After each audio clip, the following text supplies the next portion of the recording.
निवडणुकीचं मतदान 2 डिसेंबरला झालेलं आहे.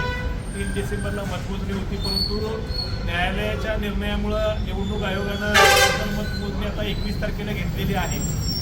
परंतु दरम्यानच्या काळामध्ये जत शहरामध्ये एक हास्यास्पद प्रकार म्हणजे आज विज्ञानाच्या युगामध्ये अजूनही लोक अशा पद्धतीचा खेळ सगळीकडे करत आहेत.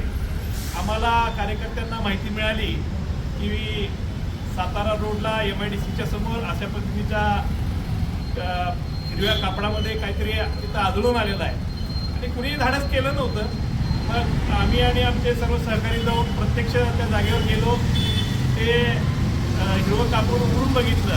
आपल्याला सगळ्यांना ते दाखवतो की त्या हिरव्या कापडामध्ये एक अशा पद्धतीचं मडकं आणि त्याला 1-2 भावल्या बांधलेल्या आहेत आणि साधारण याच्यामध्ये हळद कुंकू वगैरे आणि परत 1-2 लिंबू आणि त्यांना काटे टोचवलेले आहेत.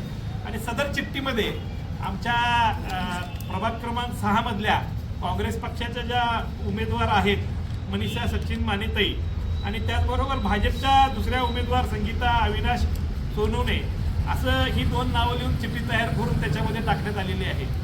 खऱ्या अर्थानं आज लोक मंगळावरती लोकवस्ती करायचं शास्त्रज्ञ अशा पद्धतीने विचार करत आहेत आणि जगमध्ये अशा पद्धतीचं अज्ञानीपणानं अशा पद्धतीचे जे प्रकार होत आहेत हे पूर्णपणे निंदनीय आहे. आम्ही या विचाराचा आम्ही निषेध करतो, कारण येणाऱ्या भविष्य पिढीला आपण काहीतरी चांगलं शिकवावं आणि शिक्षित करावं हा विचार घेऊन आम्ही लोकांच्या पर्यंत गेलेलो आहे. आम्ही कोणीही हा विचार मानत नाही.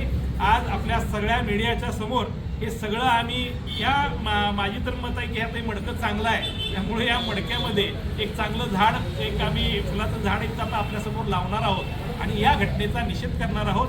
आणि नक्कीच असे प्रकार ज्यांनी कुणी केले असतील त्यांना मला एक सांगणं आहे, लोकांनी त्यांना जे करायचं आहे ते केलेलं आहे. त्यामुळे अशा प्रकारामुळं काही फरक पडणार नाही आणि असले प्रकार नसतातच.